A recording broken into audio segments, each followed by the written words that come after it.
Hi friends, good afternoon. எல்லாம் என்ன பண்ணுறீங்க? வெல்கம் டு மை சேனல், அனி லைஃப் சேனல். நான் வந்து என்ன பண்ணிகிட்ருக்கேன்னா, பெட்டோட கவர் எல்லாம் சேஞ்ச் பண்ணிகிட்ருக்கேன். நான் வந்து வெள்ளிக்கிழமை வரதுக்கு முன்னாடியே வியாழக்கிழமை இதெல்லாம் நான் வாரம் வாரம் பண்ணிவிடுவேன் ஃப்ரெண்ட்ஸ். 10 நாள் அந்த மாதிரிலாம் நான் பெட் கவர் விட மாட்டேன். அது எப்படின்னா, அது அப்பப்போ மாற்றிக்கணும். மாற்றிட்டா கொஞ்சம் நம்மளுக்கும் கொஞ்சம் ஃப்ரீயாக இருக்கும், நல்லா ஃப்ரெஷ்ஷாக இருக்க மாதிரி இருக்கும்.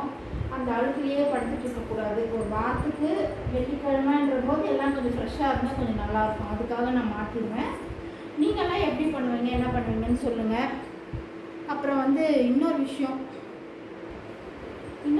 என் மனசில் தோன்றது என்னென்னா, முதல்லலாம் வந்து ஒரு விஷயம் அநியாயம் நடக்குது, இங்கே ஒரு தப்பு நடந்திருக்கு, இங்கே இப்படி பண்ணிட்டாங்க அப்படின்னு சொன்னால் மக்கள் எல்லாம் கொதிச்சு எழுந்து போராட்டம் பண்ணி தட்டி கேட்டு அதுக்கு ஒரு நியாயத்தை கண்டிப்பாக வாங்குவாங்க.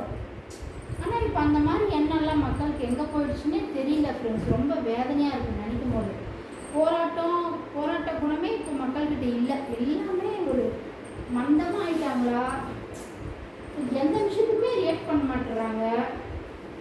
எப்படி இதை ஏற்றுக்கிறதுன்னு எனக்கு ஒன்றும் புரியல. ரொம்ப சங்கடமாக இருக்குது. என்னோக்கும் ஃப்ரெண்ட்ஸ், நீங்கள் அப்படி தான் நினைக்கிறீங்களான்னு சொல்லுங்கள். எல்லாம் இந்த செல்லு வந்ததுனால தான் இப்படியா? செல்லுலேயே எல்லாம் முழுகிட்டு வேறு எதுலேயுமே கான்சென்ட்ரேட் பண்ண மாட்டேன்றாங்களா? எவ்வளோ குழந்தைங்கள அப்யூஸ் பண்ணுறாங்க. ஆனால் அதுக்கெல்லாம் எந்த ஒரு போராட்டமும் இல்லை. யாரும் அதுக்கு வந்து ரொம்ப என்ன சொல்கிறதே தெரியல. ரொம்ப சங்கடமாக இருக்குது. எப்படி இதெல்லாம் நம்ம பேசினா தப்புன்னு சொல்லுவாங்களோ? நான் என் மனசில் பட்டது சொல்கிறேன். உங்களுக்கு அப்படி தோணியிருக்கா என்னன்னு எனக்கு கமெண்ட் பண்ணுங்கள் ஃப்ரெண்ட்ஸ். பாருங்கள் ஃப்ரெண்ட்ஸ், எல்லாம் போட்டாச்சு. அதில் இன்னொரு விஷயம் என்னென்னா, முதல்ல வந்து நாங்கள் ஸ்கூல் படிக்கும்போது ஒரு அந்த டைம்லலாம் வந்து எப்படின்னா, எங்கள் ஏரியாவுக்குள்ளே நீ எதுக்குடா வந்த, எங்கள் ஏரியா பொண்ணுக்கிட்ட நீ என்னடா கலாட்டா பண்ணுற அப்படின்னெல்லாம் பேசுவாங்க. அந்த காலத்தில் பெண்களுக்கு ஒரு பாதுகாப்பு இருந்துச்சு. நம்ம தெருவில் இருக்கிற பசங்க நம்மளை சைட் அடித்தாலும் நம்மளை பார்த்துக்கிட்டு இருந்தாலும் மற்றவங்கள உள்ளே வர விட மாட்டாங்க.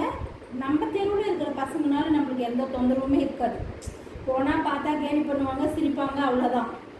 ஆனால் இப்போ இருக்க காலகட்டத்தில் இருக்கிற இளைஞர்கள் எதுக்குமே ரியாக்ட் பண்ணுறதில்ல.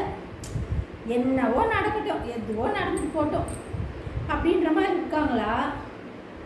எனக்கு ஒன்றுமே புரியல. ஒரு டைமில் யோசிக்கும் போது எனக்கே கன்ஃபியூஷன் ஆகுது ஃப்ரெண்ட்ஸ்.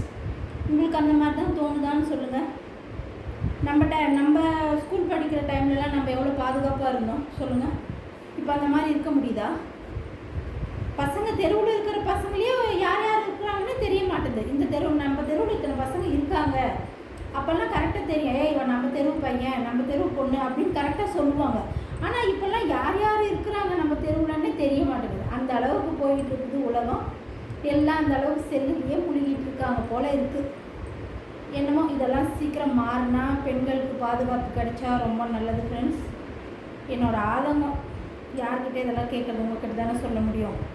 அதுக்காக தான் இது உங்கள்கிட்ட சொல்கிறேன். உங்களுக்கு இந்த மாதிரி தோணியிருக்கா என்னன்னு எனக்கு கமெண்ட் பண்ணுங்கள் ஃப்ரெண்ட்ஸ். ஓகே, பாய். அடுத்த வீடியோவில் சந்திக்கலாம்.